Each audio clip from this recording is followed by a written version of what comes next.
Olá, boa tarde, meus irmãos, a paz do Senhor. Meus irmãos, eu sinto obrigado a passar esse estudo que eu preparei para a glória de Deus, porque dia 4 de março agora vai começar o momento que as pessoas vão dar lugar à carne. As pessoas vão dar lugar à carne. Vai ter muito sexo sem compromisso, muita fornicação, que é o sexo entre solteiros, muitos adultérios também, imoralidade sexual, porneia. Carnaval é o momento que as pessoas vão se entregar bastante aos prazeres, vão liberar. É o momento que eles liberam os desejos, as vontades dele para dar lugar à carne. Então, devido a essa festa demoníaca, né? É uma festa demoníaca que inventaram aí, que é para destruir vidas mesmo, né? Muitos são infectados com o vírus do HIV nessas festas aí. Tem também o turismo sexual, né? Pessoas vêm de outros países para cá, fazem turismo sexual no Rio de Janeiro, né? Fazem turismo sexual no Nordeste. As crianças aí são oferecidas como objetos de prazeres sexuais, né? São vendidas aí no mercado aí, né? Como escravas sexuais. É triste, viu, irmão? É triste a festa da carne aí, sem escrúpulos. É demoníaca mesmo, irmão. Demoníaca. Mas por que eu quero fazer esse estudo aí? Porque nós crentes, nós temos que amoldar a palavra de Deus. Temos que amoldar a palavra de Deus, se amoldar aos padrões do reino celestial. Nossa vida é centrada na palavra. Nós não podemos aceitar o mundanismo em nossa vida. Nós não podemos aceitar a prostituição em nossa vida, porque nós fomos transformados pelo Espírito Santo na nossa conversão. Então não podemos aceitar isso daí, mas infelizmente em nosso meio, em muitas igrejas, tem muitos jovens que estão praticando a fornicação, até mesmo igrejas que têm seus líderes sérios, que pregam essa doutrina, que prega contra a pornografia, que prega contra a fornicação, a porção, pastores sérios aí, tem aí, mas infelizmente muitos jovens estão ainda praticando a fornicação. Eu quero somar nisso daqui, ajudar esses líderes aí, sérios aí, que prega contra a imoralidade sexual, a fornicação, ver vida amasiada também, segundo casamento, que eu prego a palavra de Deus, eu quero ser o instrumento do Senhor, trazendo palavras pastorais, palavras de correção, porque Deus vai cobrar de mim se eu não abrir a boca e deixar Deus falar. Deus vai cobrar mesmo, e eu tenho que falar mesmo, porque tem que passar, a consciência pesa e não tem que falar mesmo, é obrigação. A partir do momento que você sabe, você tem que passar de uma forma ou de outra, né? Para Deus ser glorificado aí e muitos não se perder, né? Então eu quero fazer uma oração antes de dar o ensinamento, o estudo, para que o Senhor possa conduzir esse ensinamento e possa falar com cada um de nós através desse ensinamento para a glória dele, tá? Então vamos orar aí. Querido Deus, eterno Pai, Senhor, eu me coloco diante da Tua presença nessa tarde, Pai amado, para que o Senhor possa estar me usando, Senhor, segundo a eficácia do Teu poder. Pai amado, Deus querido, eu peço que o Senhor me conduza nesse estudo, Pai amado, o Senhor, a qual o Senhor, Pai, esteve comigo no preparo dele, no ensino dele, no estudo dele, para que os irmãos possam ter sua fé edificada através desse estudo, eles possam receber a correção, a exortação, que é um dos propósitos da Tua palavra, Pai, corrigir, exortar, edificar, consolar. Pai, eu peço que o Senhor possa abrir os ouvidos dos meus irmãos que estão na prática da fornicação, que é o sexo entre solteiros, que estão praticando imoralidades sexuais de forma desenfreada. Peço que o Senhor abra o entendimento deles para que eles possam ouvir o Senhor falar através da minha boca, Pai, através dessa palavra, para que eles possam compreender, abra o entendimento deles para entender o que o Senhor está falando, Pai amado Senhor, para que eles possam ser libertos, porque a palavra diz, conhecer a verdade, e a verdade vos libertará. E a Tua palavra tem esse poder, Pai, de libertar, Pai amado, como diz João 8, 32 e 36. Amado Deus querido Senhor, peço que o Senhor me capacite a ministrar a tua palavra, amado Senhor, para que através do teu poder eu possa ser usado pelo Senhor, para que o Senhor fale a cada um deles, amado Senhor. Espírito Santo esteja comigo, me usando, me capacitando para falar, para transmitir o ensinamento, amado Senhor. Espírito Santo, peço que o Senhor me ensine, amado Senhor, me faça lembrar aquilo que o Senhor falou comigo durante o estudo, e que o Senhor dirige esse ensinamento, conduza essa administração para a glória do teu nome, que eu te peço, Pai amado Senhor. Peço que o Senhor venha para eliminar tudo, qualquer situações constrangedoras que possam impedir essa administração de se transmitir. É que eu te peço, te agradeço, Pai, em nome de Jesus, fica comigo, abençoa a mim, abençoa as pessoas que estão recebendo esse ensinamento e essa transmissão. É que eu te peço, para a glória do teu nome. Amém. Então, irmãos, vamos lá. Eu separei aqui, o estudo. Significado do carnaval. O que diz a Bíblia sobre o significado do carnaval? Carnaval vem do latim e provavelmente significa adeus à carne. O carnaval é uma grande festa que acontece antes do período da quaresma. A Bíblia não diz nada sobre o carnaval. O carnaval não existe nos tempos da Bíblia. A festa só surgiu alguns séculos depois de Cristo. Várias culturas antigas tinham festas parecidas com o carnaval na primavera, que podem ter influenciado o calendário cristão. Na tradição católica, o carnaval se tornou uma grande celebração antes do tempo da privação, da quaresma.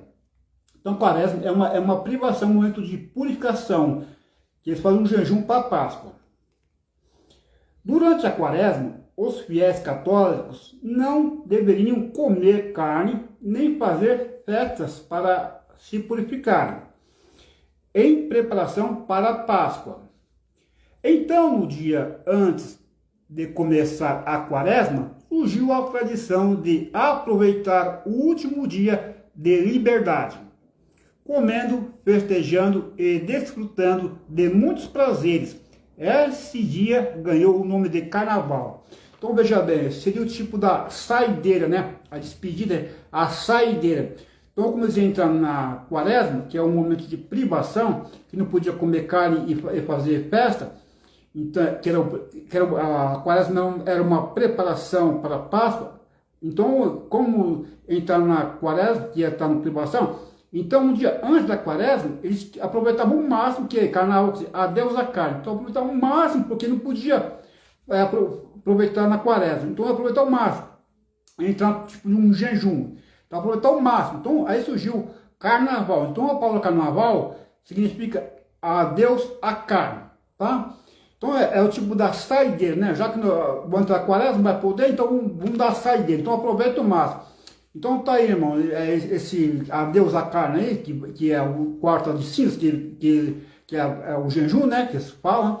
Então, no adeus à carne, eles aproveitam o máximo. Então você pode ver que tem muita promiscuidade. O que é promiscuidade? É um homem que tem várias parceiras sexuais. É uma mulher que tem vários parceiros sexuais. Então tem muito isso no carnaval.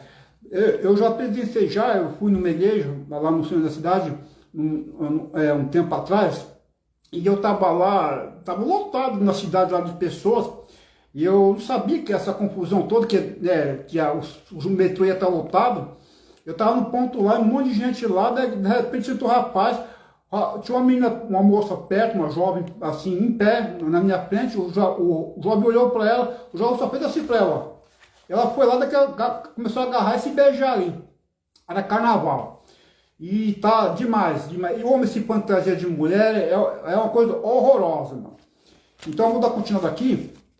Ó, o que significa carnaval para os cristãos? Desde o início, o carnaval tem sido associado a excessos. A Bíblia nos ensina a ser moderados e a ter domínio próprio. Moderados é temperança.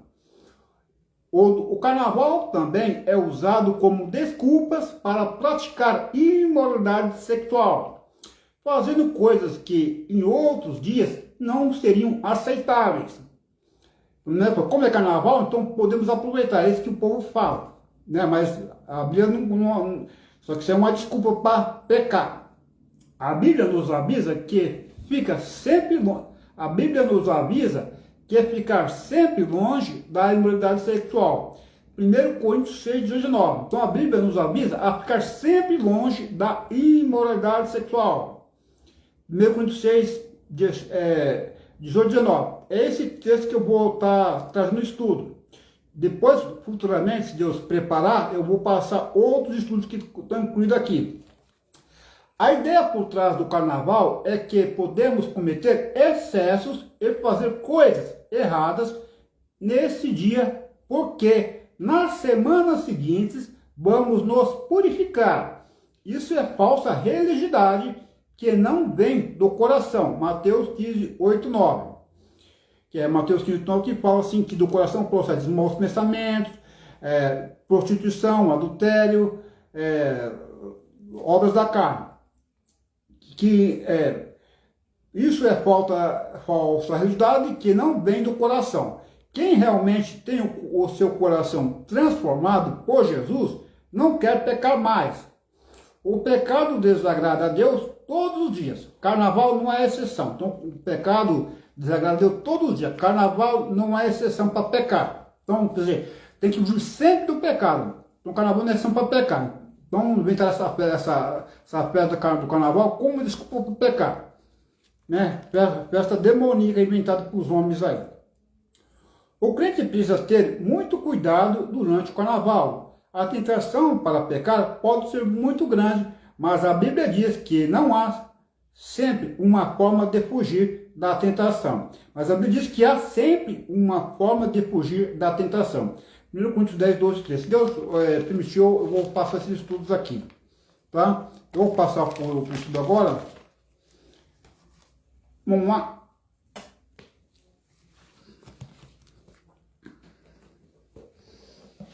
Primeiro eu vou ler a Bíblia de aplicação pessoal. Eu vou passar por várias Bíblias aqui, tá bom, meus irmãos?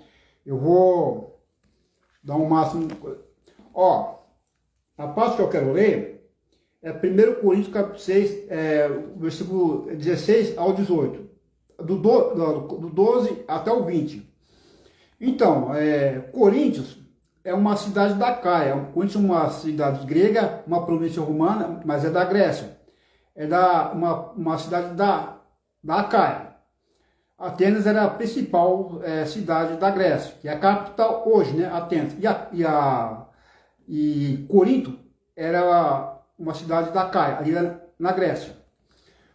Corinto foi fundado pelo apóstolo Paulo no capítulo 18 de 1 Coríntios, na sua segunda viagem missionária.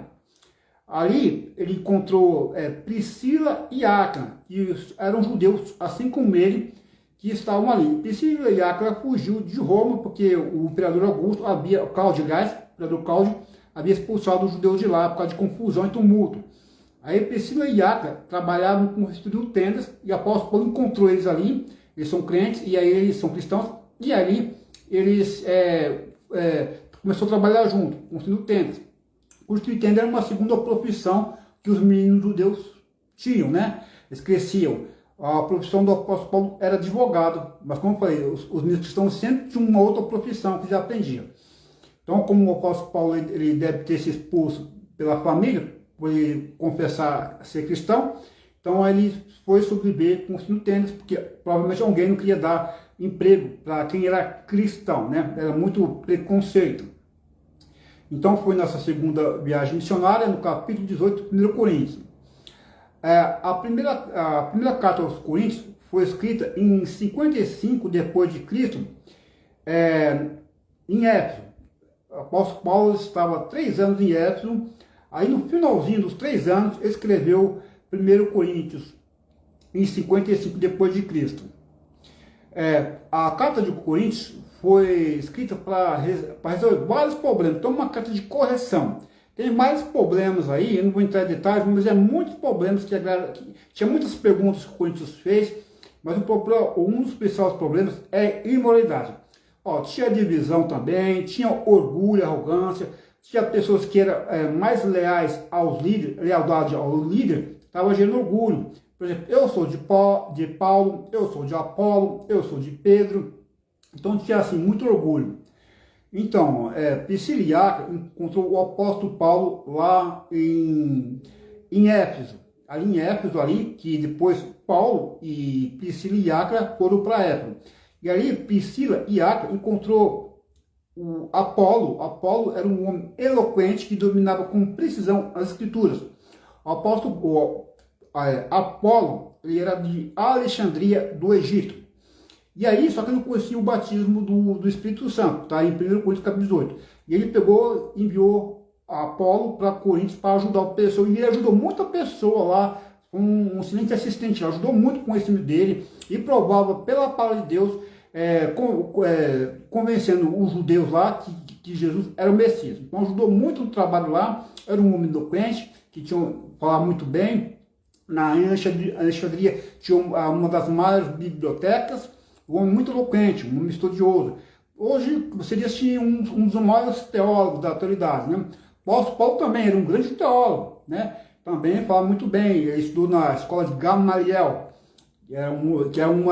hoje a escola de Gamaliel, se for comparar as faculdades de hoje, se é a faculdade de Harvard, né? Harvard, nos Estados Unidos, né? Então, são pessoas, você veja, e Pedro é letrado, mas Pedro é cheio do poder do Espírito Santo, né? Cheio do poder do Espírito Santo. Então, assim, eram os três maiores lá que Pedro, num sermão só, ele ganhou 3.000. Você vê que é o poder do Espírito Santo. No primeiro sermão, ele ganhou 3.000 pessoas para Jesus. No segundo sermão, ele ganhou mais 5.000. Quer dizer, em 2 sermões, ele ganhou 8.000 pessoas. Você vê o poder que estava sobre Pedro. A sombra de Pedro curava enfermos. Então, quer dizer, era um homem assim, bem assim.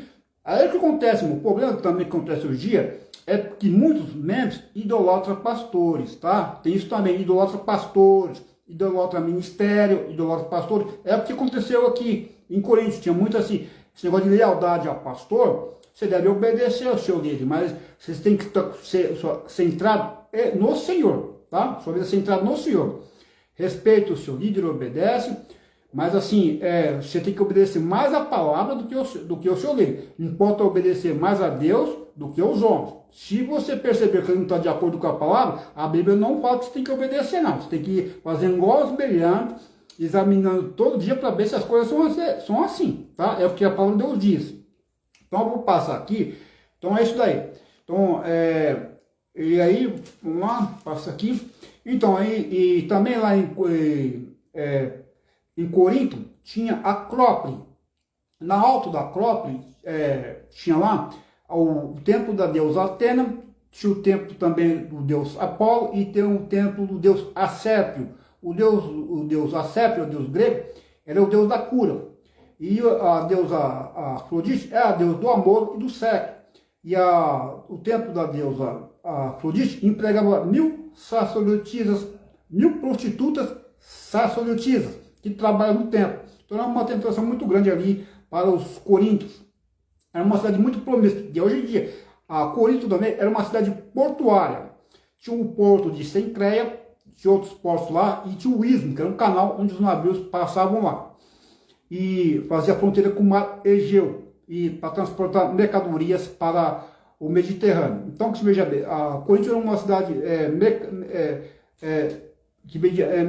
mercantilista. Então, oferecia muitos.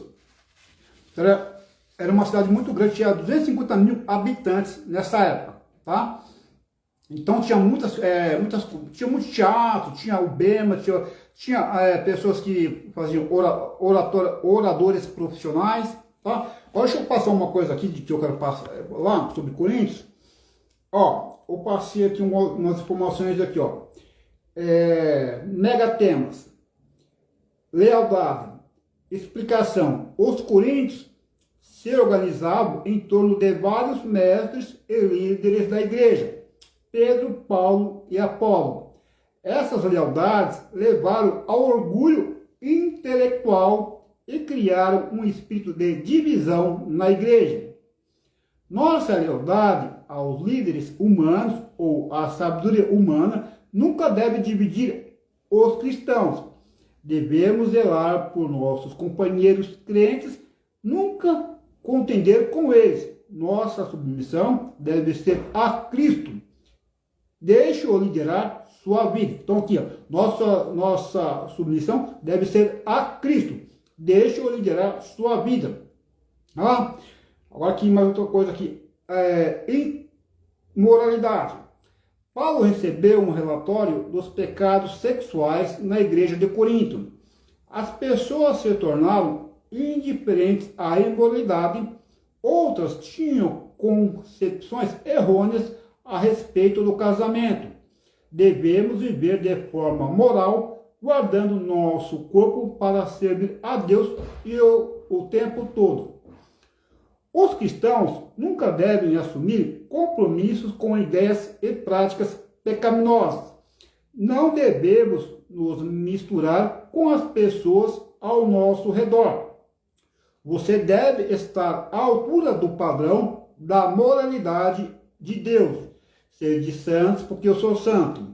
E não tolerar o comportamento imoral, mesmo que a sociedade o aceite. Então, veja bem, a sociedade aceita tomar bebida alcoólica, aceita, tem as prostituição aí, não devemos tolerar. Então, que estamos nos padrões de Deus. A Bíblia está aí para nós se amoldar à palavra de Deus. E o Espírito Santo dá graça para isso, tá? Então, não tem desculpa não.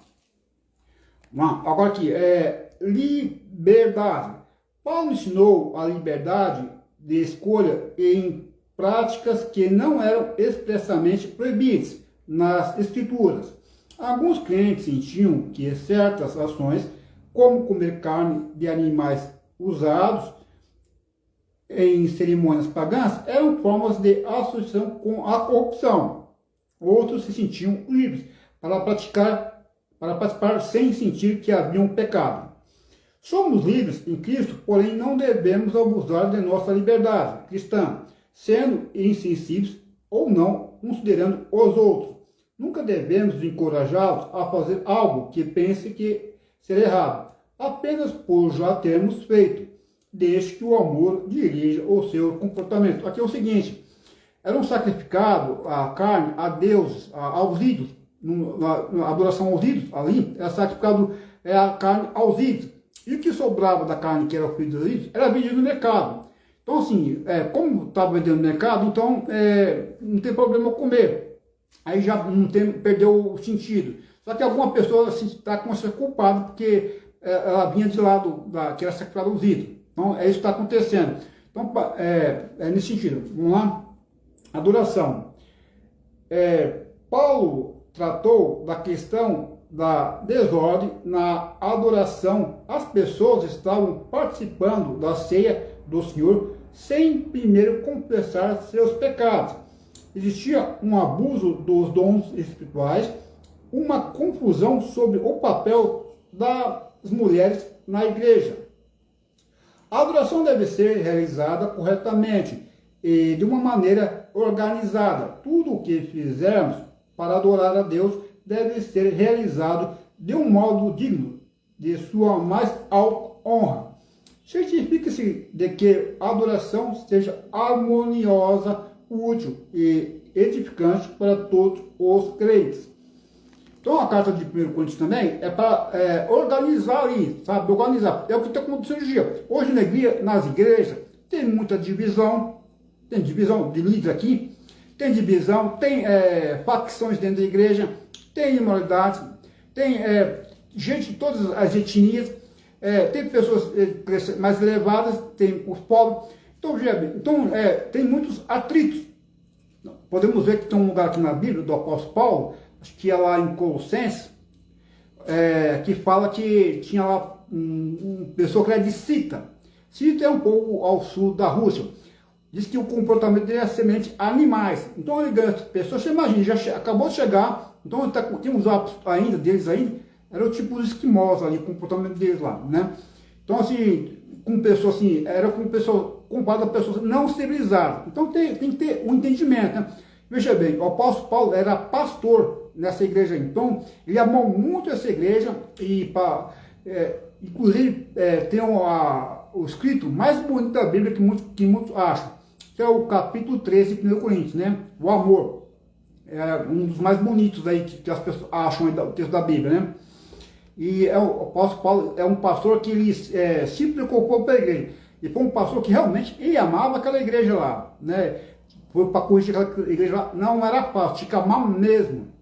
Né? Tinha um amor muito grande ali, né?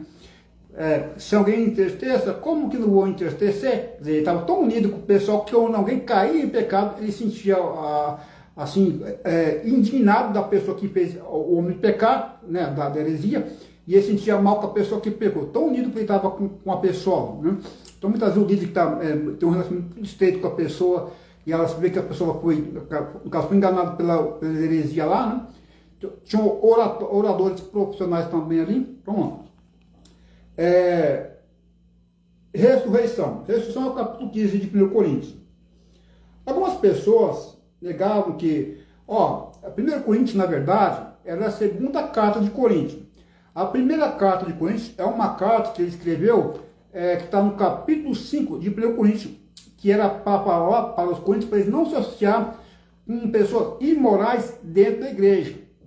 Só que as pessoas entenderam errado, que não era para, assim, associar com as pessoas do mundo. Então, como assim, pessoas que... Então, essa carta é uma carta perdida, então é uma carta de correção. Então, é uma carta que foi perdida. Então, na verdade, o 1 Coríntios é a segunda carta. Ressurreição. Algumas pessoas negavam que Cristo havia ressuscitado dos mortos. Outros pensavam que as pessoas não poderiam ser fisicamente ressuscitadas. A ressurreição de Cristo assegura que teremos um novo corpo depois que morrermos e ressuscitarmos.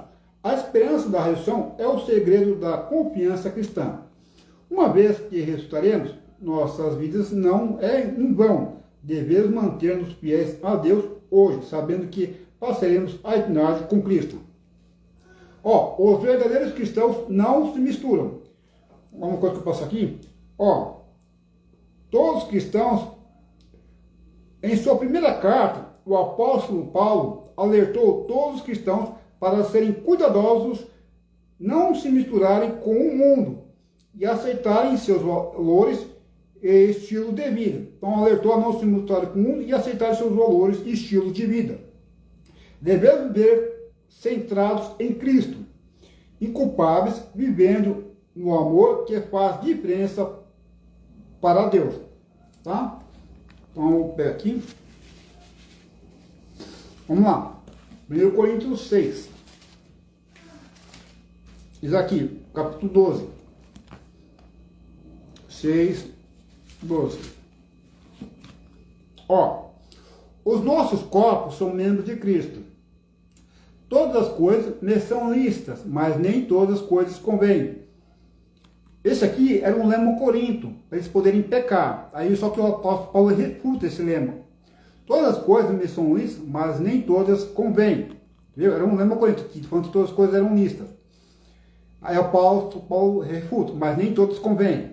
Todas as coisas me são lícitas, mas eu não me deixei dominar por nenhuma. Os manjares são para o ventre, e o ventre para os manjares. É o lema corinto, dizendo que os manjares eram para o ventre, e o ventre era para os manjares. Que o alimento é para o estômago, e o estômago é para os alimentos. Para poder pecar, uma desculpa para pecar. Lembra quando do carnaval? Desculpa para poder pecar? Aí só que o apóstolo Paulo refuta. Deus, porém, declara tanto um como o outro. Mas o corpo não é para a prostituição, senão para o Senhor, e o Senhor para o corpo. Ora, Deus que também restou o Senhor, nos restará a nós pelo seu poder. Não sabeis vós que os vossos corpos são membros de Cristo? Tomarei, pois, os membros de Cristo, e falou em membros de uma meretriz. Meretriz é prostituta. Não por certo. Ou não sabeis que o que se ajunta com a meretriz faça um corpo com ela? Porque serão, disse, dois numa só carne. Mas o que se ajunta com o Senhor é o mesmo em espírito. Mas o que ajunta com o Senhor é o mesmo espírito. Fugir da prostituição. Todo pecado que o homem comete é fora do corpo, mas o que se prostitui peca contra o seu próprio corpo. Ora, não sabeis que o nosso corpo é o templo do Espírito Santo, que habita em vós, proveniente de Deus, e que não sois de vós mesmos, porque foste comprados por bom preço. Glorificai, pois, a Deus no vosso corpo e no vosso espírito, os quais pertencem a Deus. Olhando aqui, diz aqui. A liberdade é uma marca da fé cristã. Liberdade do pecado e da culpa. E liberdade de usar e aprender e apreciar qualquer coisa que venha de Deus, mas os cristãos não devem abusar dela e afligir a si mesmos ou as outras pessoas. Os excessos trazem sérias consequências. A glutonaria, por exemplo, leva à obesidade. Tenha cuidado para não transformar o que Deus lhe permitiu apreciar em um hábito ruim que passe a controlar a sua vida. Para mais informações a respeito da liberdade cristã e do comportamento cotidiano, leia o capítulo 8, que é dos alimentos produzidos. 6,13. A imoralidade sexual é uma tentação que está sempre diante de nós. No cinema, na televisão, no sexo fora do casamento, é tratado como algo normal, até desejável como parte da vida. Já o casamento é frequentemente mostrado como limitado, monótono e triste. Podemos até ser tratados com desprezo pelos outros se formos considerados puros, mas Deus não proíbe os pecados sexuais somente para dificultar. Ele conhece o poder que o pecado tem de destruir-nos física e espiritualmente. Ninguém deve menosprezar o poder da imoralidade sexual. Ela devastou incontáveis vidas, destruiu famílias, igrejas, comunidades e até nações. Deus quer proteger-nos para não prejudicarmos a nós mesmos e aos outros. Assim, Ele oferece a realização do que necessitamos, livrando-nos de nossa solidão e desejos ímpios. O Senhor promete satisfazer-nos por meio de sua presença em nossa vida. Agora o versículo 15 e 17. Este ensino a respeito da imoralidade sexual e das prostitutas era especialmente importante para a igreja coríntias, porque o templo da deusa do amor, Afrodite, ficava em Corinto. Esse templo empregava mais de 1000 prostitutas como sacerdotisas e o sexo era parte do ritual de adoração. Paulo declarou claramente que os cristãos não devem tomar parte da imoralidade sexual, ainda que isso seja aceitável e popular em nossa cultura.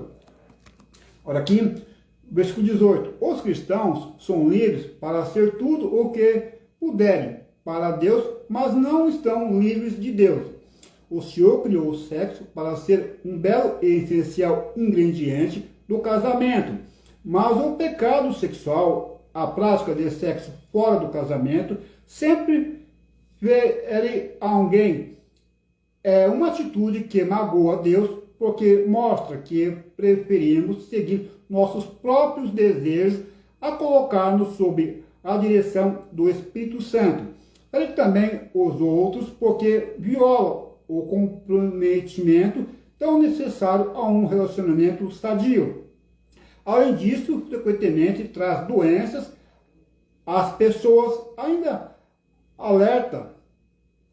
afeta profundamente a personalidade que responde através da angústia por esses ferimentos de caráter físico e espiritual. Então aqui, diz aqui,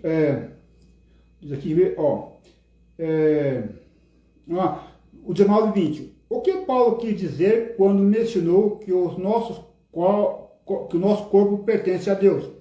Muitas pessoas dizem que têm o direito de fazer o que quiserem com seu corpo, embora pensem que isso seja liberdade.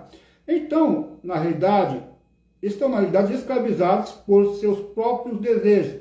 Quando nos tornamos cristãos, o Espírito Santo passa a habitar em nós, assim sendo, o nosso corpo não nos pertence mais.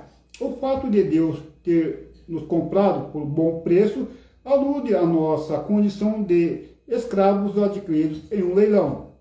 A morte de Cristo nos libertou do pecado, mas nos obriga a servi-lo. Se alguém vive em um edifício de propriedade de uma outra pessoa, procurará evitar violar as regras do edifício, por seu corpo pertencer a Deus. Você não pode violar os padrões de vida estabelecidos pelo Senhor. Tá? Então, passar aqui para os irmãos. Essa foi a Bíblia de estudo, é a aplicação pessoal.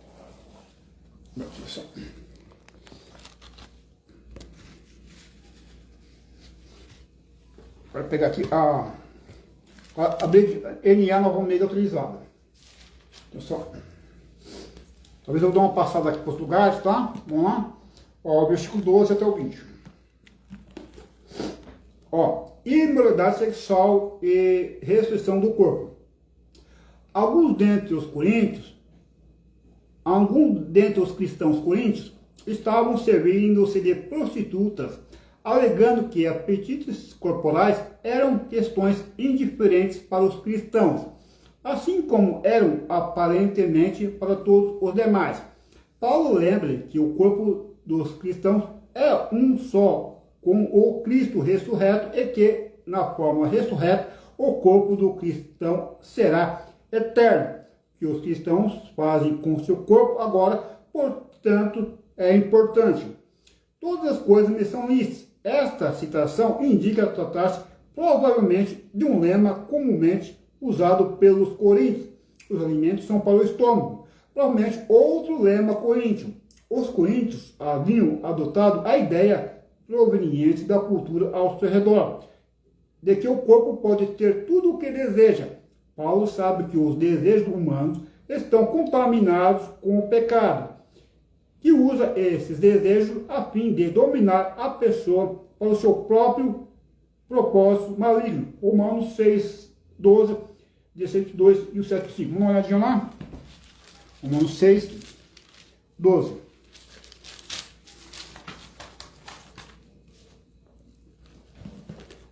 Romanos 6, o 12 e o 16.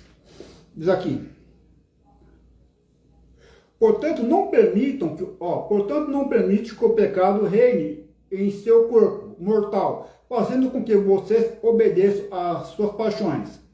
Também não ofereçam os membros do corpo ao pecado como instrumentos de injustiça, mas como pessoas que passaram da morte para a vida. Ofereçam a si mesmo a Deus e ofereçam os seus membros a Deus como instrumentos de justiça, porque o pecado não terá domínio sobre porque vocês não estão debaixo da lei, e sim da graça. Servos da justiça. Então, havemos de pecar porque não estamos debaixo da lei, e sim da graça? De modo nenhum. Será que vocês não sabem que ao se oferecerem como servos para a obediência, vocês não são servos daquele que obedece? Seja o pecado que leva à morte ou a obediência que conduz à justiça. Então o pecado, se oferece o pecado, leva à morte, porque o salário do pecado é a morte. Ou seja, é merecida a morte. Então, preço a morte, que é merecida a morte quem peca. Então agora aqui também tem 1 Coríntios, agora o 16, 22. Ó.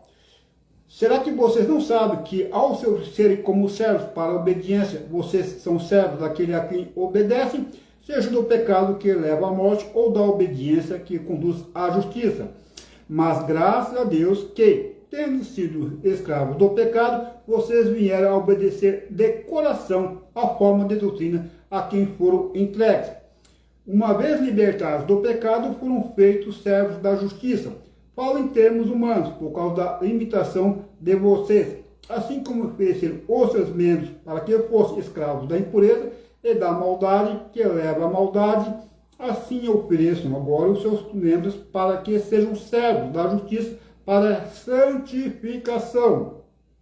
Porque quando vocês eram escravos do pecado, estavam livres em relação à justiça. Olha aqui. Naquele tempo, que fruto vocês colheram? Somente as coisas de que agora vocês se envergonham, porque o fim deles é a morte. Agora, porém, libertados do pecado, transformados em servos de Deus, o fruto que vos colhem é para a santificação, e o fim, neste caso, é a vida eterna. Vou pegar a nota aqui. Ó, diz aqui. Vem à tona aqui uma tensão entre o que Deus já realizou e a responsabilidade do seu povo em obedecer. Eles ainda são tentados pelos desejos do pecado e não devem permitir que esse desejo obtenham o controle. Todos os dias os cristãos devem sempre de novo entregar-se a Deus, todo dia entregar a Deus. Porque nós somos tentados todo dia. Só que o poder do Espírito Santo nos dá poder progressivo na santificação para a gente os desejos pecaminosos. Você vai conseguir vencer a pornografia, vai conseguir vencer a fornicação, a masturbação, que o Espírito Santo, a graça, vai dar poder para vencer. Através da santificação, da purificação, vai dar poder para vencer. Antes você não tinha como vencer, você estava sob a tirania do pecado, então você não tinha controle. Mas a graça dá poder para vencer. Então aqui, ó, Paulo rejeita, agora aqui, o pecado não terá domínio sobre vocês. Essa não é uma ordem, e sim uma promessa de que o pecado não triunfará na vida dos cristãos. Então o pecado não triunfará na vida dos cristãos, isso é uma promessa. Diz aqui, por viverem na nova era do cumprimento, eles já não estão mais sob a antiga era da história, da redenção. Isto é, eles já não estão mais debaixo da lei, em que a lei mosaica e o pecado regiam o povo de Deus, em contraste, está debaixo da graça. Quer dizer, então a lei, ela apenas realçava o pecado, porque não tinha poder de libertar do pecado, a força, então ela é santa, então só realçava o pecado. Qual uma coisa que eu falo também? Você reparou que uma pessoa que estuda bem a palavra, pessoa que gasta muito tempo lendo a palavra, pessoa que gasta 12 horas lendo a palavra, que não perde tempo com televisão, com entretenimento, gasta a maior parte do tempo lendo a Bíblia, essa pessoa aí, irmão, ela tem um olho clínico, viu? Então você pensa que ela está colocando defeito na igreja? Não, é porque ela tem um olho clínico, então ela consegue detectar falha de caráter em igrejas, tá? Então ele tem uma lanterna, então ele consegue detectar. Então ele estudou a palavra, então ele tem que os olhos espirituais, então ele detecta muita falha de caráter, que a palavra faz isso. Então você recebe muita informação, você recebe a leitura da palavra, você recebe assim, se alimenta muito da palavra, então você está num estado de em profunda comunhão com Deus, então os seus olhos santos, puros, então você detecta com facilidade a palavra, falha de caráter, tá? Pessoas que não estão acostumadas a ler a Bíblia, coisas, entre aspas, que é pecados pequenos, não quer dizer nada, mas isso aqui, a pessoa que lê bastante, ele detecta muitas falhas dentro da igreja, mas não é porque, porque ele está em constante comunhão com Deus, então mostra coisas, o canal não vê, o canal ele consegue ver falhas de caráter na igreja, mas o espiritual ele consegue detectar, ele está em plena comunhão com Deus, então ele identifica. Tá? Então a lei, ela realça, é santa, então realça o pecado, não tem poder de libertar do pecado, então só mostra como o pecado é grave. Então, você é muito a falar de Deus, então você indica coisas que, por exemplo, assim, mulheres usando calças jeans apertadas, para muitos crentes não tem problema. Mulheres usando decote perto do seio, não tem problema. Mulheres de biquíni na piscina, para muitos crentes não tem problema, como crentes. Muitas irmãs na igreja de biquíni na piscina não tem problema. As irmãs tiram foto, tirando selfie, mostrando parte do seio, não tem problema. Mas para crente que tem bastante comer com Deus, tem problema sim. Questão de imoralidade, vestimento de transmissão lascívia. Mulheres que ficam com a barriga de fora mostrando piercing, irmãs, isso é pecado, pecado. Quem estou aí vê como pecado. Agora, crente carnal pratica a fornicação. Crente espiritual não pratica a fornicação. Então tem diferença aí. Então gaste tempo com Deus, você vai sentir nojo. Essas coisas você vai ter dificuldade em pecar. Quando você se aproxima de Deus, você vai encontrar dificuldade de pecar. Você está numa comunhão muito grande com Deus. Lembra do apóstolo Paulo? Sou um dos mais pecadores. Pedro, afasta de mim, porque eu sou pecador. Isaías também falou lá, Isaías 66, sou um homem de lábio puro no meio de um lábio puro. Então, como você mais aproxima de Deus, você fica mais persistente de perceber o pecado à sua volta. Tá? Então, ele cheira mal, ele é muito ruim mesmo, muito negativo. Então, toma cuidado aí. Roupas aí que as irmãs usam no verão aí, é pecado, vamos ter cuidado aí, tá? E isso é muito bom. Então, eu li aqui que ela não tem poder de curar, mas agora a graça ela tem poder para dar domínio próprio. Não é? Ó. Pega aqui. Debaixo ali. E aqui. Significa viver sob a nova aliança em Cristo. E olha aqui, ó. O pecado não tem domínio sobre vocês. Esta não é uma ordem, e sim uma promessa de que o pecado não triunfará na vida dos cristãos. Por viverem na nova era do cumprimento, eles já não estão mais sob a antiga era da história, da redenção. Isto é, eles já não estão mais debaixo da lei, em que a lei mosaica e o pecado regiam o povo de Deus. Em contraste, está debaixo da graça. Significa viver sob a nova aliança em Cristo, em uma era caracterizada pela graça. Então a graça dá poder para vencer o pecado. Agora aqui, Paulo rejeita enfaticamente, boa tarde minha mãe, Pai do Senhor. Boa tarde minha mãe, Dona Lica, Pai do Senhor. Paulo rejeita enfaticamente a ideia de que estar livre da antiga aliança não é estar debaixo. Paulo rejeita enfaticamente a ideia de que estar livre da era da antiga aliança não é estar mais debaixo da lei. Implica liberdade para pecar. Então veja bem, não é porque a pessoa não está mais na era da antiga aliança, implica liberdade para pecar. Não, a lei ela continua tendo seu poder. Então se a pessoa sair da presença de pecar, a lei condena e manda para o inferno. Então a lei moral ela continua tendo seu vigor ainda. Então a graça ela não chamou para liberdade para pecar. Então veja, vou repetir de novo, isso que é importante. Paulo rejeita enfaticamente a ideia de que estar livre da era da antiga aliança, não estar mais debaixo da lei, implica a liberdade para pecar. Então não tem liberdade para pecar não. Não é porque você não está debaixo da lei, você tem liberdade para pecar. Paulo rejeita enfaticamente essa ideia, tá? De ter liberdade para pecar quando está debaixo da lei. Então, quer dizer, vamos lá. Agora aqui é 15:23. A questão apresentada no versículo 1 é agora explorada por outro ângulo. Será que um cristão continuará a pecar em virtude de que o poder do pecado sobre ele foi quebrado? Primeiro, ele quer, portanto, pouco perigo em pecar? Os cristãos ainda estão sujeitos a decisões morais. Aqueles que cedem ao pecado se tornam cada vez mais servos para a obediência ao pecado. Para uma breve descrição da escravidão antiga, veja o 1 Coríntios 7:1.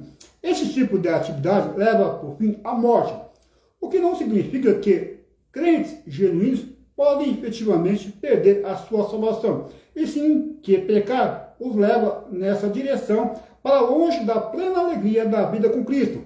Gálatas 5:4. Aqueles que se entregam totalmente ao pecado morrerão, enfrentarão o castigo eterno. Tá?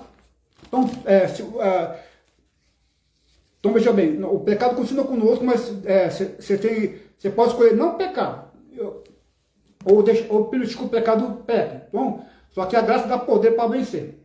Aqui, eu diz hoje, os verdadeiros cristãos, no entanto, jamais morrerão como escravos do pecado, pois Deus transformou seus corações na conversão, de modo que agora eles crescerão em amor, a justiça, em uma vida de acordo com a palavra de Deus, viu? Os verdadeiros cristãos, no entanto, jamais morrerão como escravos do pecado, pois Deus transformou seus corações na conversão.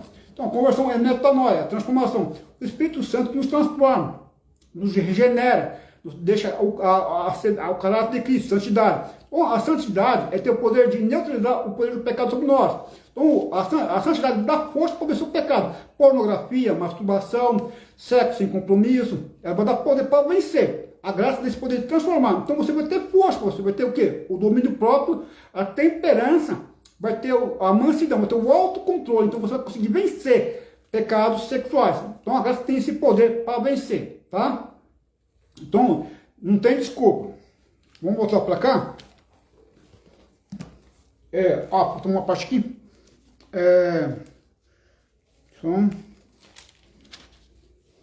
Faltou uma parte aqui. 7:25, vamos lá. Mano 7 do 7, deixa eu só.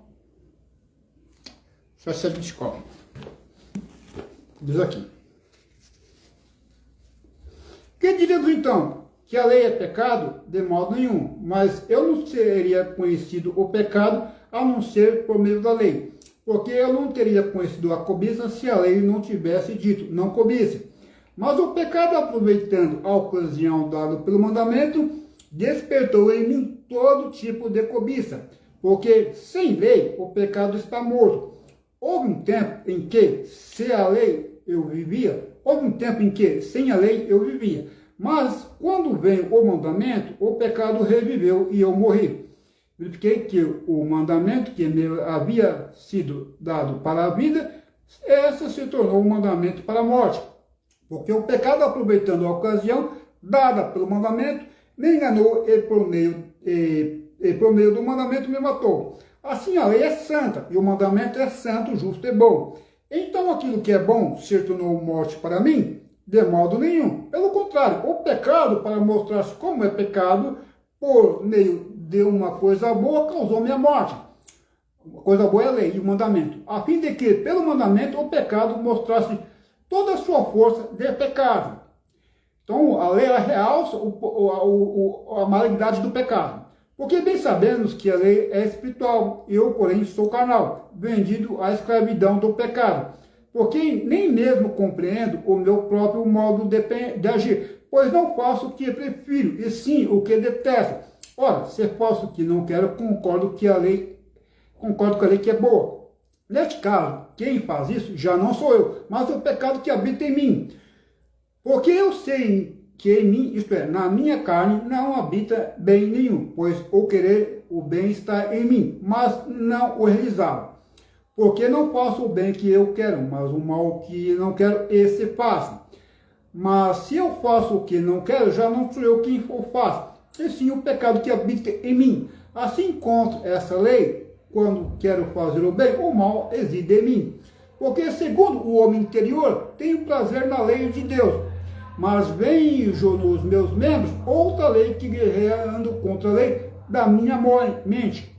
Mas vejo nos meus membros outra lei que, guerreando contra a lei da minha mente, me faz prisioneiro da lei do pecado, que está nos meus membros. Miserável homem que sou, que me livrará do corpo dessa morte. Graças a Deus por Jesus Cristo, nosso Senhor, de maneira que eu, de mim mesmo, com a mente, sou escravo da lei de Deus, mas segundo a carne, sou escravo da lei do pecado. Veja bem, está vendo aqui que a lei ela não tem poder para libertar a pessoa do pecado, da imoralidade.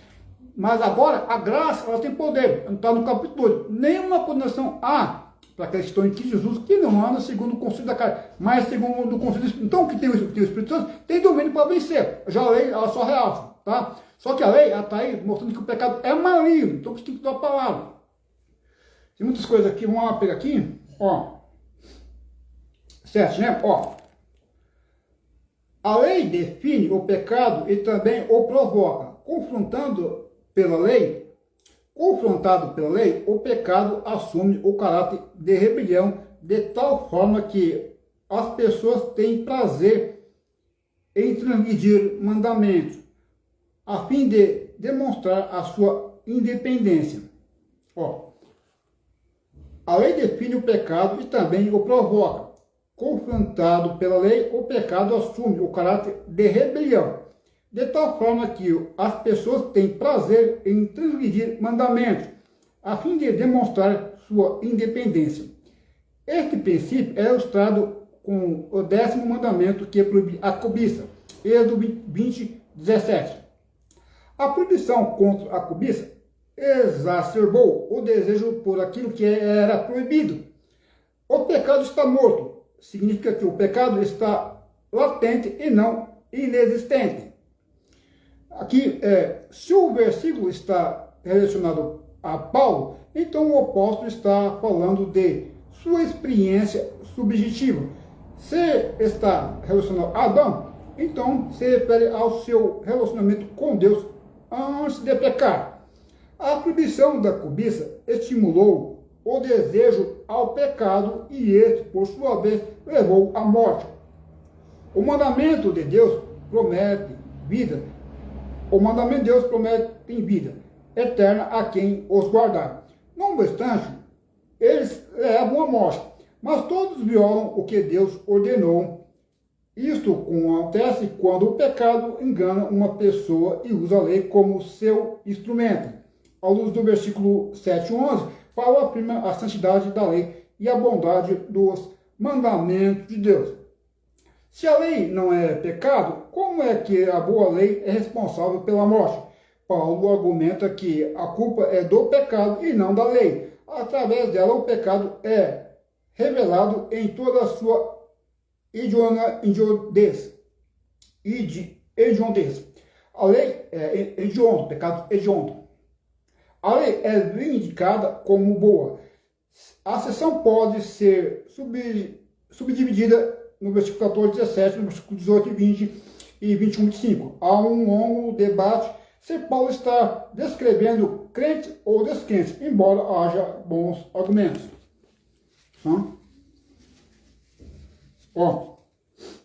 Isso aqui.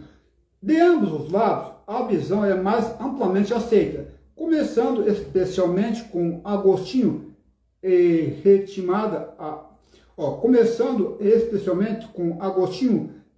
reafirmada na Reforma, é de que Paulo está se referindo principalmente aos crentes. Em apoio a essa posição, primeiro, a mudança para o tempo verbal do presente. 2. Os descrentes não desejam tão intensamente guardar a lei de Deus. 3. A distinção entre eu e a carne, o prazer na lei de Deus, a libertação do corpo pecaminoso é futura, a tensão entre o bem e o mal, na declaração conclusiva, o fato de que os cristãos já são justos em Cristo, mas ainda não aperfeiçoados, é o dia da redenção. Uma segunda posição, não tão amplamente aceita, mas apoiada por muitos estudiosos evangélicos, é de que Paulo está se referindo aos descrentes.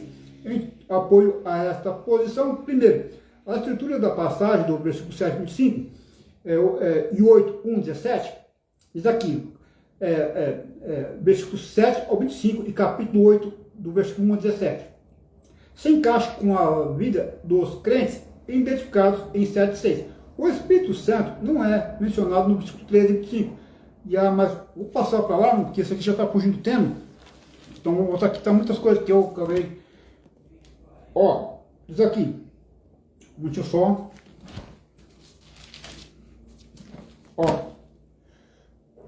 Também na ressurreição pelo seu poder. A ressurreição de Jesus foi apenas a primeira etapa na ressurreição geral do povo de Deus, que acontecerá no dia derradeiro. O corpo de Jesus e o corpo do crente, portanto, são eternos, pois Deus também nos restaurará pelo seu poder. A natureza eterna do corpo do crente deve influenciar o seu comportamento no presente.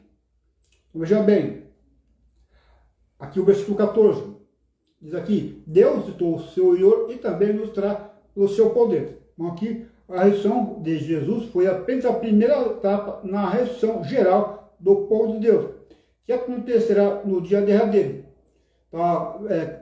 Coríntios capítulo 15, versículo 20. Vamos lá? 15 e 20.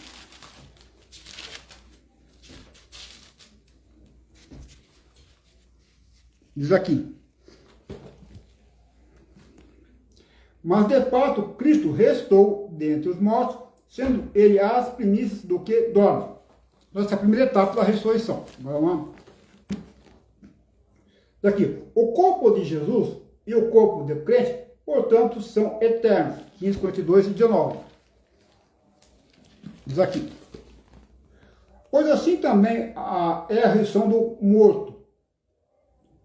Pois assim também é a ressurreição dos mortos. Semeia-se o corpo na corrupção, na incorrupção. Semeia-se em desonra, em glória.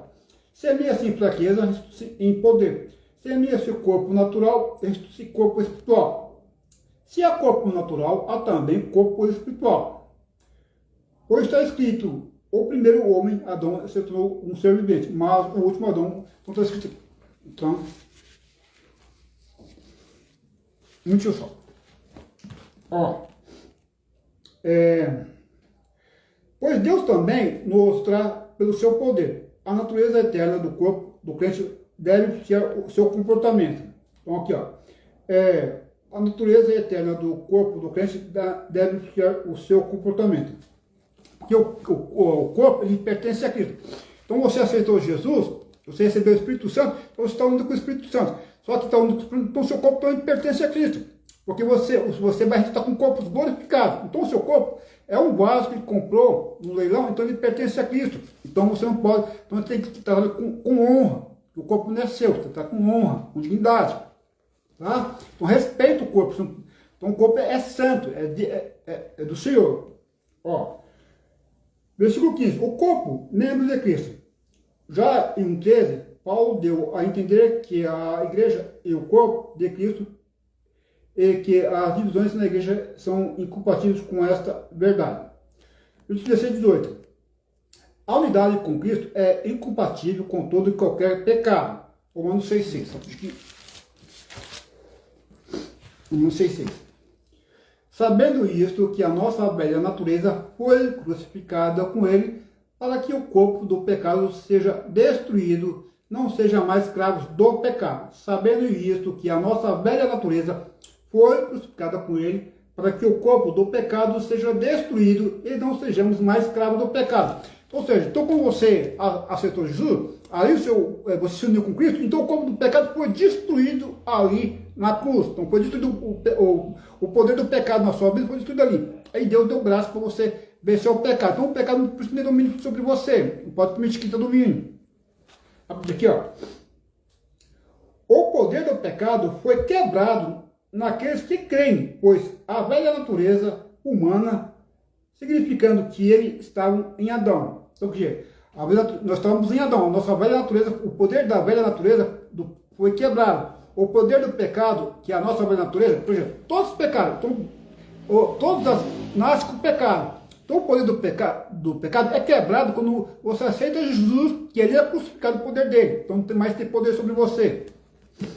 Aqui, ó.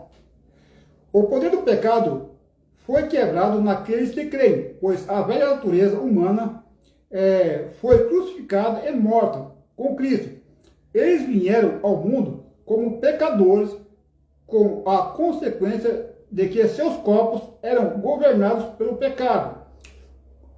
Se refere ao domínio do pecado, sem excluir, porém, o envolvimento da própria pessoa em si. Então, o domínio do pecado se veio aqui, ó. O corpo do pecado se refere ao domínio do pecado, sem excluir, porém, o envolvimento da própria pessoa em si. Então, o pecado dominava a pessoa não tinha autocontrole. Então, foi crucificado, agora o pecado não tem mais poder sobre o crente, sobre o corpo do crente. Aqui, diz aqui, sem excluir, porém, o envolvimento da própria pessoa em si, que vive através do corpo. O domínio do pecado, contudo, foi quebrado quando os cristãos morreram com Cristo e por isso eles já não servem ao pecado como escravos. Paulo não está argumentando que os cristãos não pecam em hipótese alguma, uma visão chamada de perfeição sem pecado. Sim, que eles derrotam a tirania, controle e domínio do pecado. Isso significa que o modelo normal de vida para os cristãos deve ser um crescimento progressivo na santificação, resultando em crescente maturidade e conformidade à lei moral de Deus. Em pensamento e ações. Então veja aí. Então veja, o pecado não tem mais domínio, porque era a tirania dele. Então ele dominava a pessoa, era tirano. Então ele controlava, a pessoa não tinha poder. Mas que foi quebrado quando a pessoa creu em Jesus, recebeu Jesus, creu, então perdeu o poder. Agora ele não pode dominar seus pensamentos e suas ações. Então, é a graça de Deus, tá vendo? Então nós, crentes, não temos desculpa para pecar. Porque nós temos, o poder de Deus foi quebrado quando nós cremos. Então não tem desculpa para pecar. Pornografia, masturbação, fornicação, não tem desculpa, porque foi quebrado. Nós somos, diz aqui, no estudo está falando que somos perfeitos, somos pessoas impecáveis. Mas o pecado não tem poder de dominar. Nós pecamos de forma acidental, mas não pecamos pecamos de forma habitual e vivemos na prática do pecado. Tá? E a santidade é a coisa progressiva, vai fazer com que você vai vencer o pecado a ponto de não dominar mais. Então você tem que crescer na maturidade, em santificação, para quebrar o poder do pecado. Olha aqui, ó. Vou pegar aqui, ó. Paulo não está argumentando que os cristãos não pecam em hipótese alguma, uma visão chamada de perfeição sem pecado. E sim que eles derrotaram a tirania, controle e domínio do pecado. Isso significa que o modo normal de vida para os cristãos não deve ser um crescimento. Isso significa que o modelo normal de vida para os cristãos deve ser um crescimento progressivo na santificação, resultado em crescente maturidade e conformidade à lei moral de Deus em pensamentos e ações. Tá vendo? Vai crescer na graça do conhecimento. Vamos continuar aqui.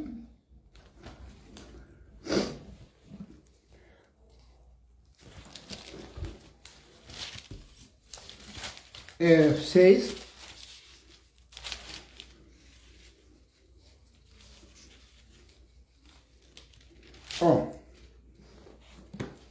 Isso aqui.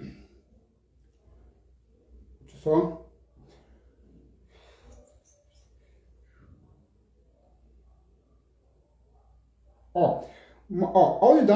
A unidade com Cristo é incompatível com todo e qualquer pecado, mas, sobretudo, com o pecado sexual. Como a união sexual tem um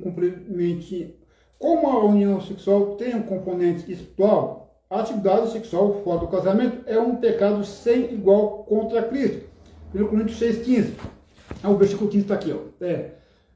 Vocês não sabem que o corpo de cada um de vocês é membro de Cristo? Será que eu tomaria os membros de Cristo e eu escolheria membros de uma prostituta? De modo nenhum. Vamos aqui. E também contra o próprio corpo. Diz aqui. Fujo da imoralidade sexual. Qualquer outro pecado que uma pessoa comete é fora do corpo. Mas aquele que pratica a imoralidade sexual peca contra o seu próprio corpo. Então, quando a pessoa peca na imoralidade sexual, na fornicação, na prostituição, ele peca contra Cristo e contra o próprio corpo. Versículo 15 que peca contra Cristo. Você não sabe que o corpo de cada um de vocês é membro de Cristo? Será que eu tomaria os membros de Cristo e eu faria membros de uma prostituta? De modo nenhum. Então você pega contra Cristo que é membro de Cristo, não é seu. E você diz aqui, 18, que você pega contra o seu próprio corpo. Você destrói. Foge da unidade sexual. Diz aqui agora. E também contra o próprio corpo. Agora aqui o versículo 6. Também contra o próprio corpo. Vamos lá para o verso 6, do 26 ao 32.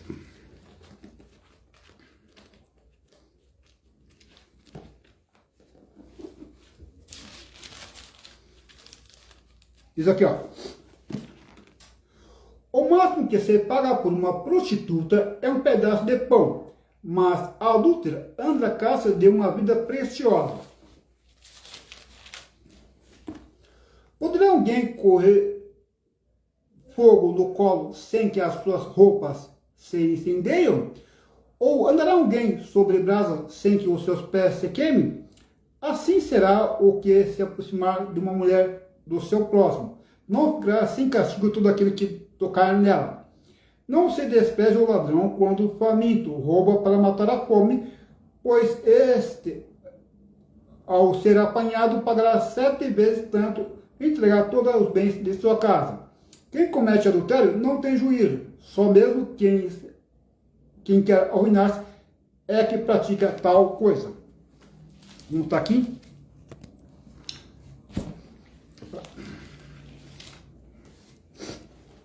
Diz aqui.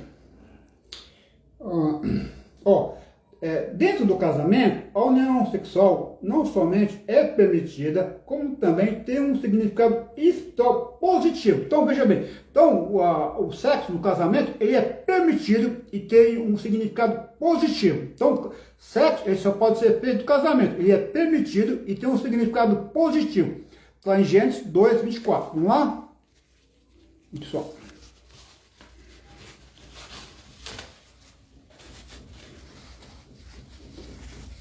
Rapidinho, 2:24.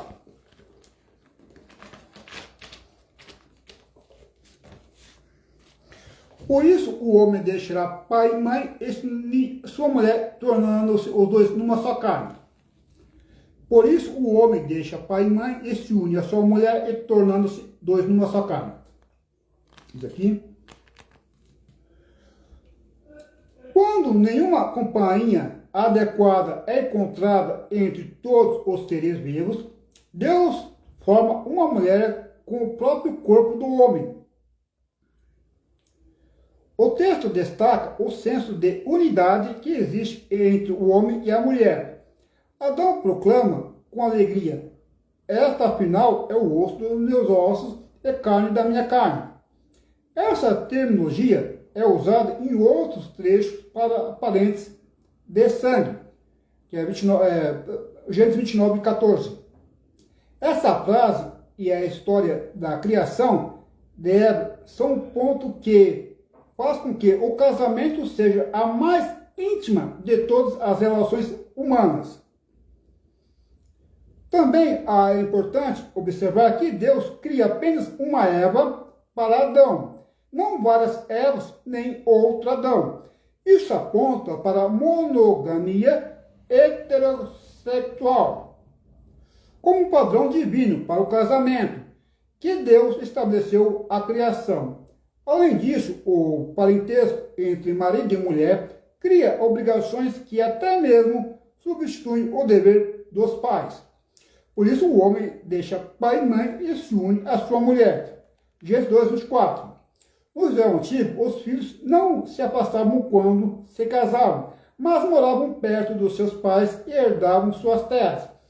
Eles deixavam seus pais no sentido de colocarem o bem-estar de sua esposa antes dos seus pais. O termo unir é usado em outros trechos para a prática de fidelidade à aliança.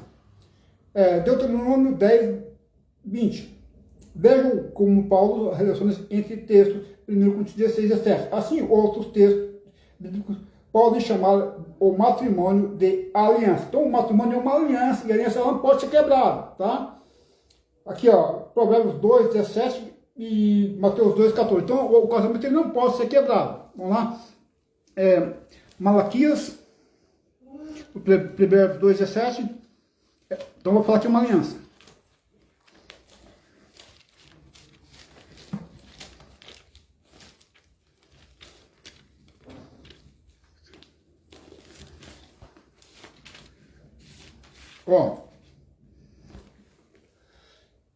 Que abandona um amigo da sua mocidade e esquece da aliança do seu Deus. Está falando de uma mulher adulta, que ela abandona o amigo da sua mocidade, que era o marido, e se esquece da aliança do seu Deus. Agora Malaquias qual que é? Malaquias 2:14. Vai falar do sacerdote, que ele se divorcia, né? Não pode, é uma aliança. Não é?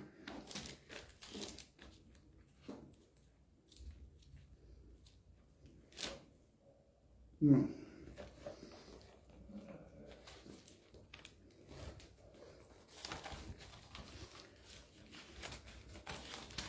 Diz aqui: vocês estão casados.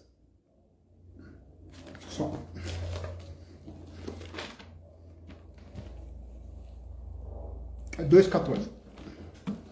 Aqui, ó.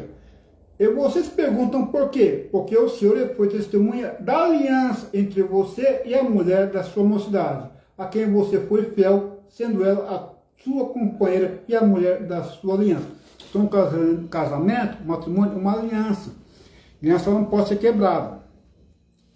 Nas alianças quando é quebrada, acontece maldição. O povo de Israel tinha uma aliança com Deus. Eles quebraram a aliança, passaram por maldição.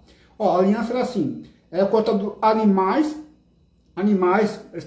bois, cabritos, a conta de animais, e passavam as duas partes no meio daqueles animais. Aqui era uma aliança. Para dizer o seguinte, se um de nós quebrar a aliança, acontece com a pessoa, aquele que quebrou a aliança com esses animais. Então, quebra de aliança, houve uma maldição. É por isso que divórcio, tem maldição no divórcio, por isso que tem maldição. Então, a única maneira de ter um segundo casamento é quando morrer um dos envolvidos, um dos cônjuges, é que pode ter um casamento, que aí rompe a aliança. Vou pegar essa aqui, passa para os irmãos.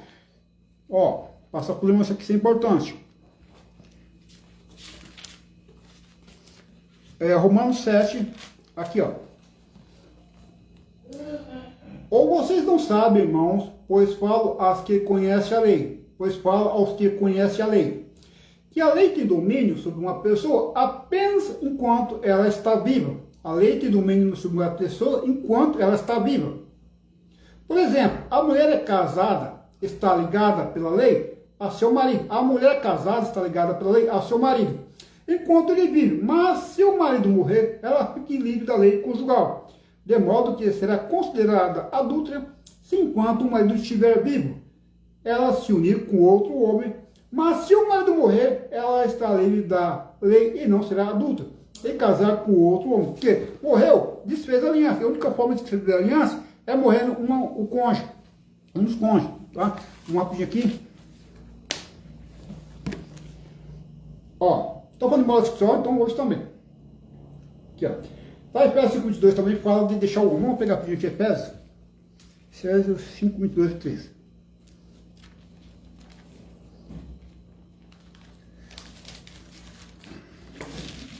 Diz aqui, ó.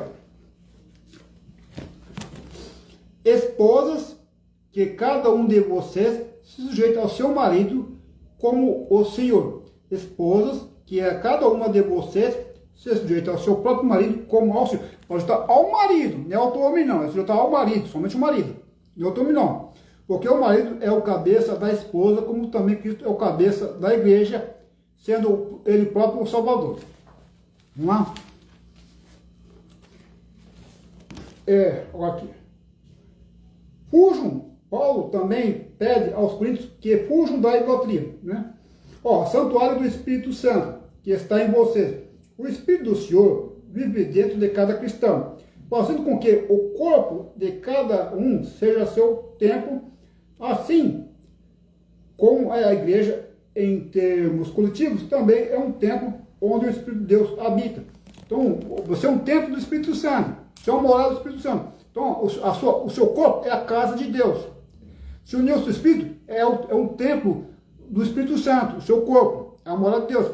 Então, já pensou, você pega o corpo, a casa de Deus, para se unir com o prostituto? Olha o que vai falar aqui. Vocês não pertencem a vocês mesmos. Tal como acontece com outros dons que recebem de Deus, os cristãos devem exercer uma mordomia responsável sobre os seus corpos. Né? O seu corpo não é seu, então você tem que usar uma mordomia, você tem que administrar o seu corpo para louvar Deus. Para louvar Deus. Tudo que você faz do seu corpo é para louvar Deus, não para pecar. Mordomia. Mordomia que é? Você administrar o que é dos outros. Você tem que administrar o corpo que é de Deus. Então você não pode fazer tatuagem, você não pode dar o seu corpo para a prostituição. É a mordomia, você está administrando o que é dos outros. O corpo é de Deus. Não? A imagem é formada foi comprado por preço. A imagem é formada do mercado de escravos.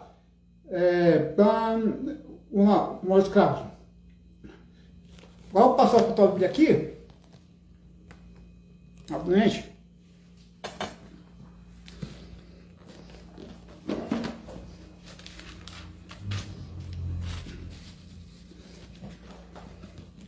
Vamos lá. Tudo me é permitido, mas nem tudo convém. Tudo me é permitido, mas eu não deixarei que nada me domine. Os alimentos foram feitos para o estômago e o estômago para os alimentos. Mas Deus destruirá ambos. O corpo, porém, não é para a imoralidade, mas para o Senhor. E o Senhor para o corpo. Por seu poder, Deus restaurou o Senhor, também nos restaurará. Você não sabe que os seus corpos são membros de Cristo? Tomarei eu os membros de Cristo, eu os unirei a uma prostituta, da outra tradução está meretriz, né? De maneira nenhuma. Vocês não sabem que aquele que se une a uma prostituta é um corpo com ela? Pois como está escrito, os dois serão uma só carne. Mas aquele que se une ao Senhor é um espírito com ele. Fujam da imoralidade sexual. Todos os outros pecados que alguém comete, fora do corpo os comete. Mas quem peca sexualmente, peca contra o seu próprio corpo. Acaso não sabe que o corpo de vocês é santuário do Espírito Santo que habita em vocês, que lhes foi dado por Deus e que vocês não são de si mesmos? Vocês foram comprados por alto preço. Portanto, glorifique a Deus com o seu próprio corpo. Vamos lá? Este aqui. Título me é permitido. Paulo está provavelmente citando alguns da congregação de Corinto que se jactavam do direito de fazer tudo quanto quisessem. O apóstolo contrapõe-se observando que essa liberdade de ação talvez não seja benéfica para o cristão. Não deixarei que nada me domine. A pessoa pode ficar escravizada às ações de que a pratica. Aqui o versículo 13. Os alimentos foram feitos para o estômago e o estômago para os alimentos. Mas Deus destruirá ambos. O corpo, porém, não é para a imoralidade, mas para o Senhor e o Senhor para o corpo. Os alimentos foram feitos para o estômago. O estômago para os alimentos. Paulo, mais uma vez, cita alguns coríntios para eles, assim como os atos físicos de comer e digerir não afetam a vida espiritual. Paulo, mais uma vez, cita alguns coríntios para eles, assim como os atos físicos de comer e digerir não afetam a vida espiritual e interior, assim também a atividade sexual promíscua não afeta a vida espiritual. Então, me dá uma desculpa. Então, eu como alimento, então não afeta os alimentos não afetam o meu estômago. Então, por isso eu não prostituir, não afeta o corpo. Era uma desculpa, mas eu passo aqui, afeta. Tá? Olha aqui.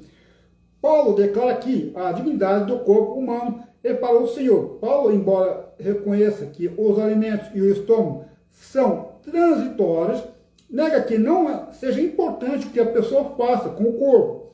Essa verdade aplica-se sobretudo ao uso do sexo, que o Senhor ordenou para o matrimônio, para o bem da raça humana. Então, Hebreus 13, 4. Deus restou ao Senhor e também nos restaurará por reforçar o fato de que Deus tem o corpo em alta conta. Paulo cita a ressurreição do corpo de Cristo e o futuro corpo do crente, né? Um corpo destinado à ressurreição não deve ser usado para imoralidade. O texto que conta aqui é 15:51, que vai restar o corpo. Aqui. Ó. Eis que eu lhe digo um mistério. Nem todos dormiremos, mas todos seremos transformados.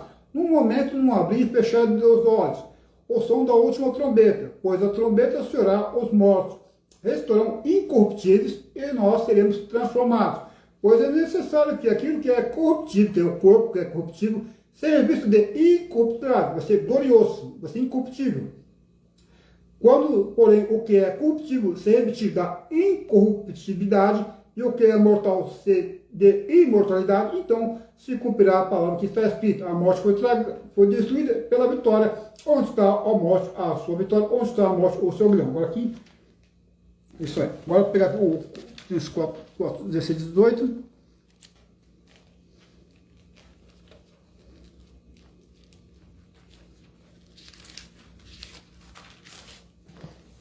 Vamos lá, ó.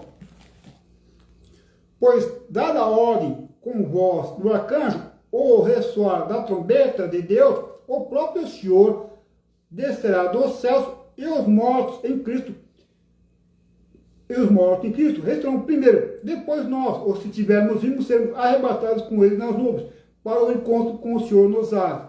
E assim estaremos com o Senhor para sempre. Console-se uns aos outros. Queremos?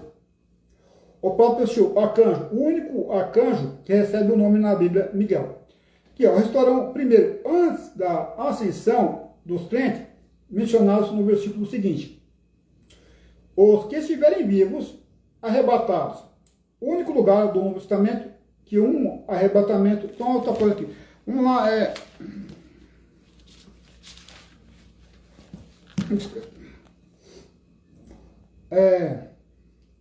o membro de Cristo, não apenas o Espírito é membro do corpo de Cristo, mas a pessoa inteira que consiste em Espírito e corpo, esse fato confere dignidade ao corpo humano. Então, a pessoa não é apenas o Espírito, é o Espírito e o corpo que pertencem a Cristo. Então, ter santidade no corpo e no Espírito. E aqui, ó, que está falando, ó, não apenas o Espírito é membro do corpo de Cristo, mas a pessoa inteira que consiste em Espírito e corpo, esse fato confere a dignidade ao corpo humano. Bom, dignidade ao corpo humano. Não vai tratar o corpo de qualquer maneira, não. Aqui, ó, um corpo com ela, aqui, estou falando o versículo 16, ó. Você não sabe que aquele que se une a uma prostituta é um corpo com ela? Olha o que vai falar aqui, ó. No intercurso sexual, os dois corpos se tornam um só. Lembra que é em Gênesis 2:4? Portanto, deixará o homem seu pai e unirá a sua mulher, e os dois são uma carne. Então, é um intercurso insexual, onde os dois se tornam uma só pessoa. Aqui, Mateus 19 também se fala sobre isso também. Deixará o homem seu pai e sua mãe, e unirá a sua esposa, e os dois serão uma só carne. Jesus falou isso aí em Mateus 19, versículo 2. 5, aliás. E um novo ser humano, e um corpo com ela. No intercurso sexual, os dois corpos se tornam um só. E um novo ser humano pode brotar dessa união. E um novo ser humano pode brotar dessa união. Quer dizer, a mulher pode engravidar e gerar um menino da união sexual entre o homem e a mulher. Aqui, relações sexuais fora do laço de matrimônio consiste em perversão flagrante da união conjugal estabelecida por Deus. 17. O Espírito com ela. Existe uma união mais sublime que a união matrimonial, a união espiritual do crente com Cristo. Então, a união mais sublime da união sexual é a união do crente com Cristo, o Espírito. Você crê em Jesus, o Espírito Santo se uniu com o seu Espírito. Então, essa união é mais sublime do que a união sexual entre o homem e a mulher, no sexo. Aqui, vou ler de novo. O Espírito com ela. Existe uma união mais sublime que a união matrimonial, a união espiritual do crente com Cristo. Exemplo perfeito do tipo de união que deve caracterizar o relacionamento conjugal. Aqui o versículo 18. Fujam da moralidade sexual. Todos os outros pecados que alguém comete, fora do corpo os comete. Mas quem peca sexualmente, peca contra o seu próprio corpo. Aqui, talvez signifique que a imoralidade sexual satisfaz o corpo físico de modo incomparável. Ou como que a palavra outros não ocorre no texto grego, é possível que Paulo esteja citando um lema coríntio, que refuta na segunda metade do versículo: quem peca sexualmente, peca contra o seu próprio corpo. O corpo é o templo do Espírito Santo. Usá-lo na prostituição constitui vergonha para o templo de Deus. Além disso, as prostitutas de Corinto eram dedicadas ao serviço de Afrodite, deusa do amor e do sexo. O corpo de vocês é santuário do Espírito Santo. O cristão deve dar valor ao seu corpo como lugar sagrado em que Deus habita, devendo ter consciência de que, mediante a presença e o poder do Espírito Santo, pode ser ajudado, devendo ter consciência de que, mediante a presença e o poder do Espírito Santo, pode ser ajudado contra pecados contra a imundade. Né? Então, o Espírito Santo nos ajuda a vencer pecados como a imundade. Está Romanos 8, aqui, 8, 9. Olha o que diz aqui.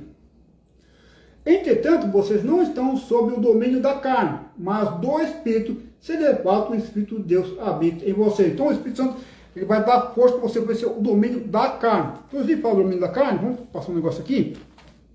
Depois eu volto lá. Cadê? Por aí.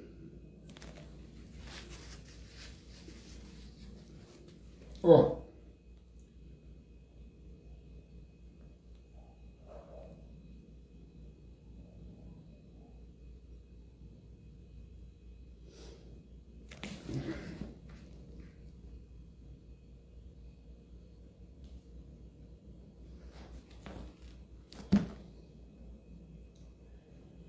Glorifiquem a Deus com o seu próprio corpo, né?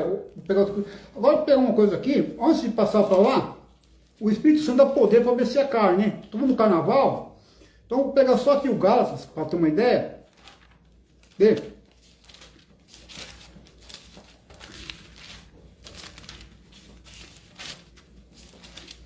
Então,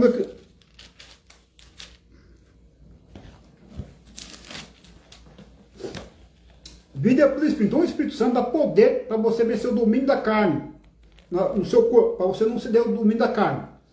Por isso eu digo, vivam pelo Espírito, de modo nenhum satisfazerão os desejos da carne. Por isso eu digo, vivam pelo Espírito, que é o Espírito Santo. E de modo nenhum satisfazerão os desejos da carne, pois a carne deseja o que é contrário ao Espírito, e o Espírito o que é contrário à carne. Eles estão em conflito um com o outro, de modo que vocês não fazem o que desejam. Mas se vocês estão guiados pelo Espírito, não estão debaixo da lei.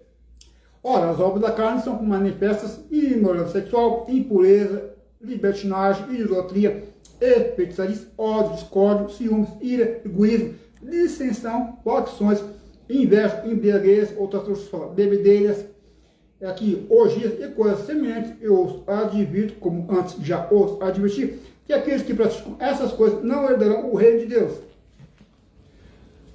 Agora passar aqui, voltar aqui.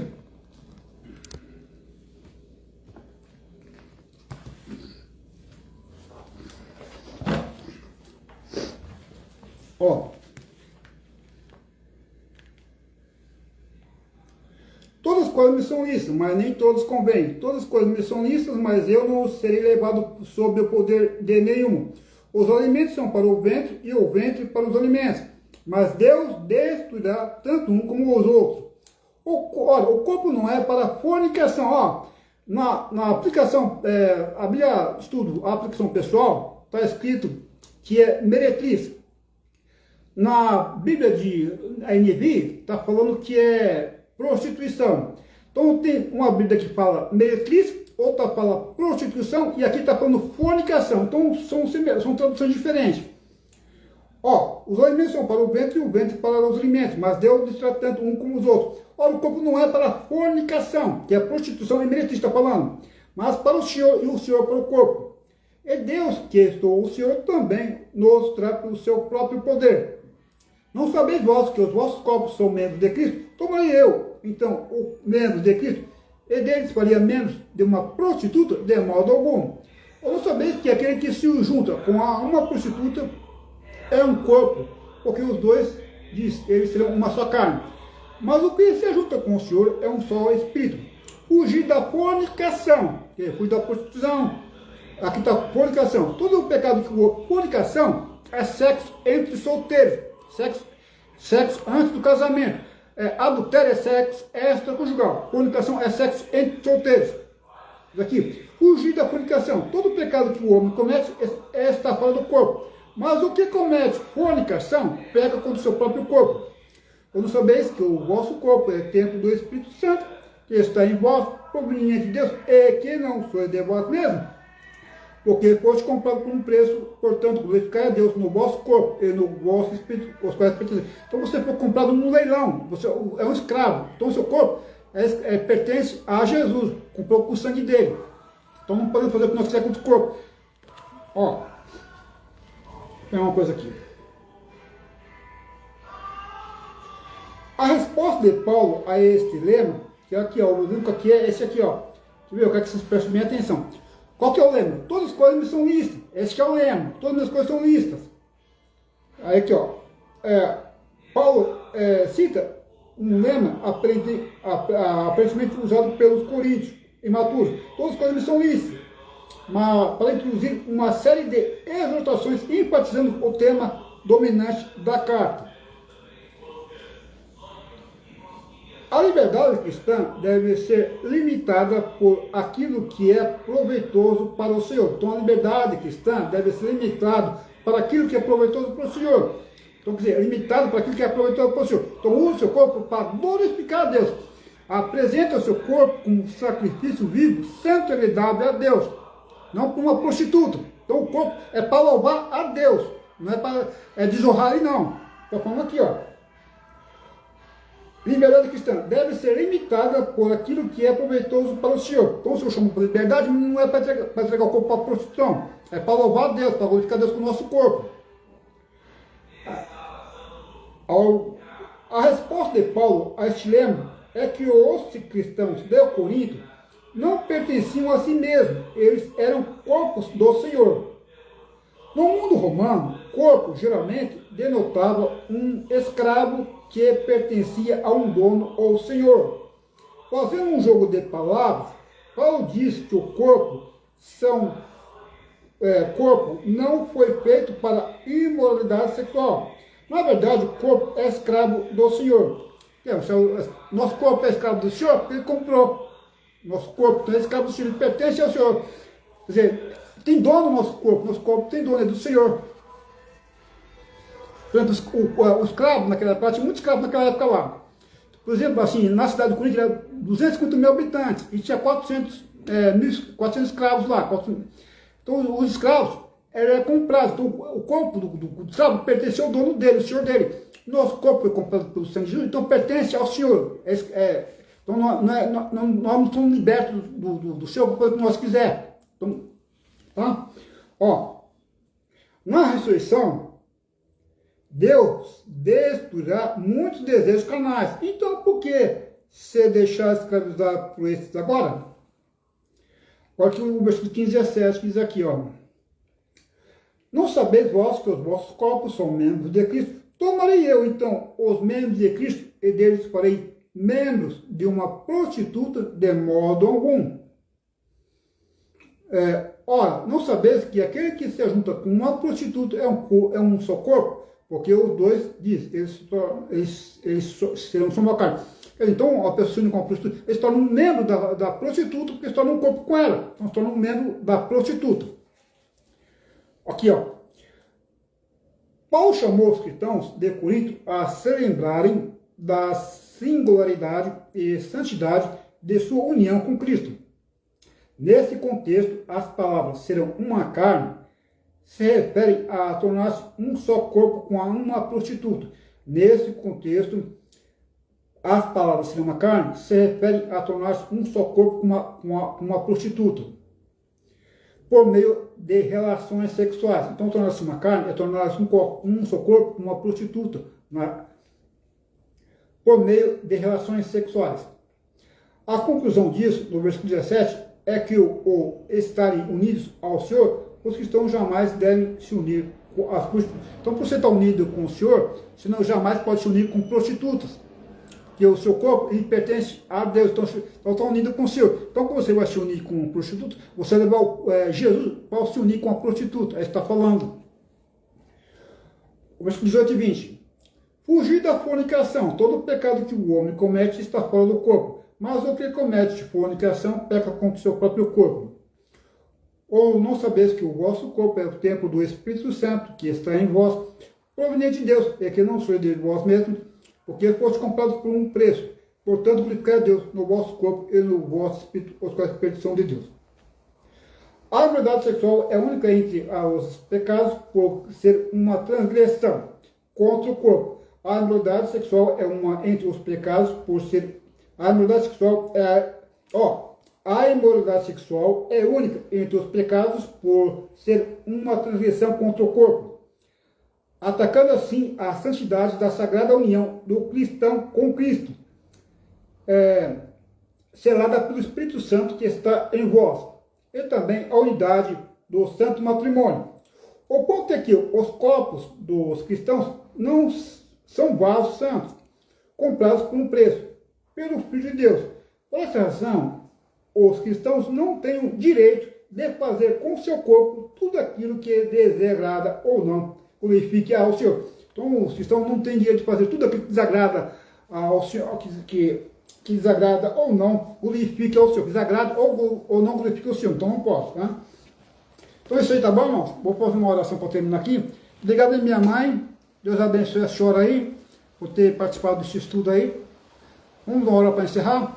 Querido Deus, eterno Pai, Senhor, eu me coloco mais uma vez na tua presença, te agradecendo por o Senhor até aqui, para ter conduzido esse estudo, para amar o Senhor, sobre a imoralidade sexual, sobre o carnaval, que está aí dia 4 de março. Pai, eu oro ao Senhor para que o Senhor faça com que esse estudo chegue ao máximo de jovens possível, Senhor, para que eles não venham praticar a fornicação, que é o estudo que eu passei aqui, Pai, a fornicação, que é o sexo entre solteiros, que esse estudo venha conscientizar cada um deles dos males da fornicação, alertando eles para não praticar essa prática mundana, que eles não devem se mudar ao mundo, que eles não devem se mudar ao mundo, mas estar com o Senhor, como diz a tua palavra, que não vos conformeis com este mundo, não vos moldeis este mundo, mas transformados pela renovação do vosso entendimento.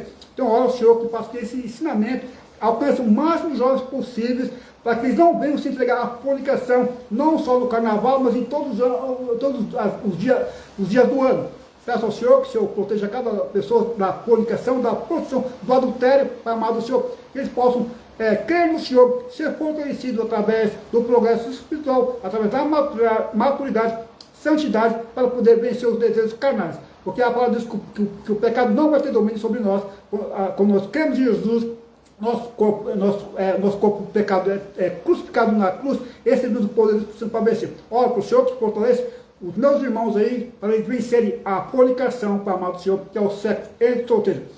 Fica comigo, abençoa a minha mãe que esteve aí acompanhando o ensinamento, que ela possa receber o ensinamento e passar para outras pessoas, que é esse o objetivo, alcançar pessoas para corrigir a conduta das pessoas, para elas não pecarem e serem destruídas no inferno, e sofrerem muito, trazer muita dor. É o que eu te peço em nome de Jesus, fica comigo, abençoa a minha mãe que esteve até agora, é o que eu te peço e outras pessoas que teve acesso, estão tendo acesso a esse vídeo e vai ter, para a glória do Senhor, abençoa cada um deles, em nome de Jesus, fica conosco, em nome de Jesus te peço, te agradeço, amém. Amém, minha mãe, amém, forte abraço aí, minha mãe, abençoa a todos aí, fique com Deus, e ter uma santidade na presença do Senhor, para a glória de Deus.